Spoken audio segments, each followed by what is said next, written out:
আসসালামু আলাইকুম। আমি ধনেপাতা ভর্তা বানাবো। তার জন্য ধনেপাতা ধুয়ে পরিষ্কার করে ছোটো করে কেটে নিয়েছি পেঁয়াজ, রসুন। আমি এগুলোকে ভেজে নেব। একটা কড়াই বসিয়েছি, কড়াইতে দিয়ে দেব মরিচ, দিয়ে দেব কাঁচামরিচ। কাঁচামরিচটাকে আমি তেল দিয়ে ভেজে নেব।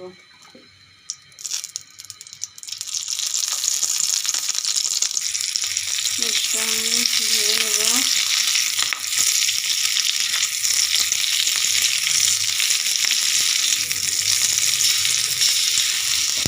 মরিচ ভাজার সময় আসলে বেশি তেল দিবেন না, তাহলে মরিচ ফুটে চোখে লাগতে পারে।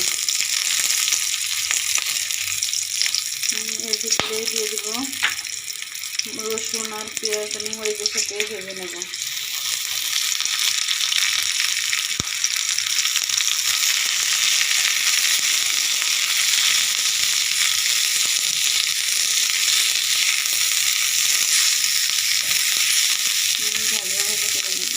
পেঁয়াজ মরিচ ভাজা হয়ে গেছে। আমি এখন চুলা থেকে নামিয়ে নেব। আমি ওই কড়াইতে ধনেপাতা দিয়ে ভেজে নেব।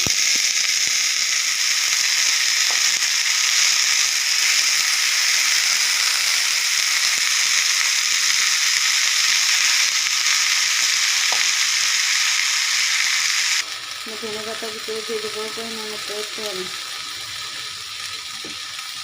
আমি ধনেপাতা শুধু আজকে এমনি ভর্তা করবো। আমি ধনেপাতার করে শুকিয়ে দেবো না, অন্য কোনো কিছু আর দেবো না, শুধু ধনেপাতা ভর্তা করবো। আপনি এরকম করে শুধু ধনেপাতা পেঁয়াজ মরিচ ভেজে ভর্তা করবেন, তখন অনেক মজা। ধনেপাতা ভালো করে তেল দিয়ে ভেজে নেবেন।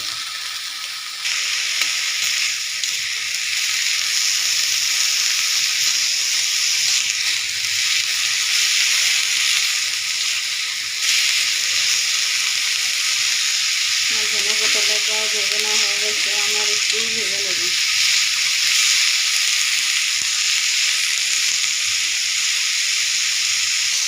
ধনেপাতা ভেজে না হয়ে গেছে, আমি এখন চুলাটা বন্ধ করে দেবো।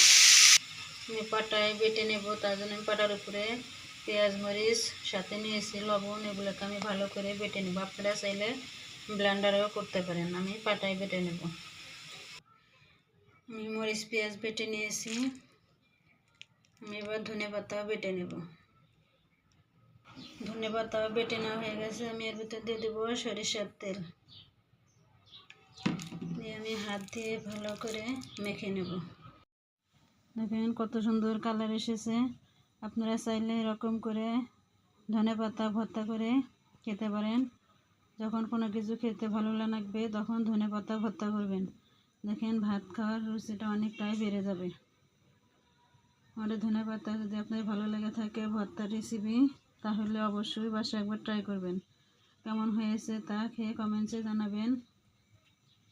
ফেসবুক থেকে দেখে থাকলে ফেসবুক পেজটা ফলো করবেন, আর ইউটিউব থেকে দেখে থাকলে ইউটিউব চ্যানেলটা সাবস্ক্রাইব করে পাশে থাকা বেল আইকনটি ক্লিক করবেন। আপনারা কমেন্টস করবেন, আমার পাশে থাকবেন, আমার উৎসাহ আরও বেড়ে যাবে। আমি আরও নতুন নতুন রেসিপি আপনাদের মাঝে শেয়ার করতে পারবো। আল্লাহ হাফেজ।